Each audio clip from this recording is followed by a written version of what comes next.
మే 4న NEET exam రాస్తున్న ప్రతి ఒక్క స్టూడెంట్కి ఈవింగ్స్ తరఫున ఆల్ ది వెరీ బెస్ట్. మీరు ప్రయత్నిస్తున్న మీ ప్రయాణంలో సక్సెస్ అవ్వాలని కోరుకుంటూ, నీట్ ఎగ్జామ్ రోజు మీరు కంపల్సరీ టైమింగ్స్ కావచ్చు, రూల్స్ అండ్ రెగ్యులేషన్స్ కావచ్చు పాటించాల్సిన అవసరం ఎంతైనా ఉంది.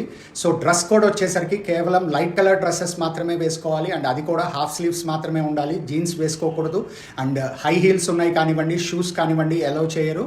సో మీరు లైట్ కలర్డ్ హాఫ్ స్లీవ్స్ ఉన్న షర్ట్స్ ఆర్ టీ షర్ట్స్ వేసుకోండి.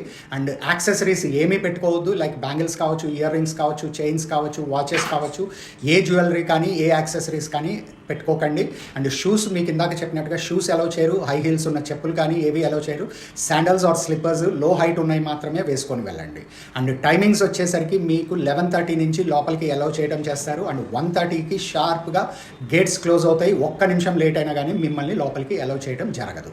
అండ్ వీటితో పాటుగా మీరు డాక్యుమెంట్స్ వచ్చేసరికి అడ్మిట్ కార్డు కంపల్సరీ తీసుకోవాలి. NTA website, national testing agency వెబ్సైట్లోన అడ్మిట్ కార్డు డౌన్లోడ్ చేసుకోండి.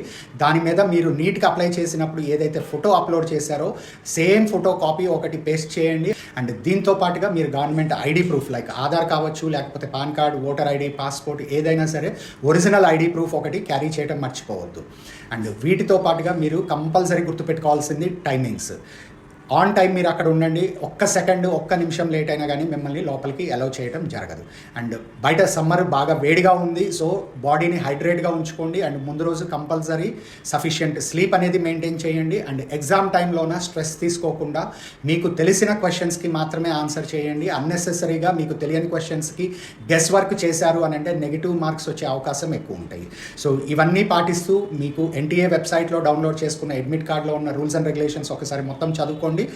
ఎగ్జామ్ని స్ట్రెస్ ఫ్రీ రాయడానికి ప్రయత్నం చేయండి. ఈవింగ్స్ తరఫున ఎగ్జామ్ రాస్తున్న ప్రతి ఒక్కళ్ళకి all the very best for your future. Thank you so much.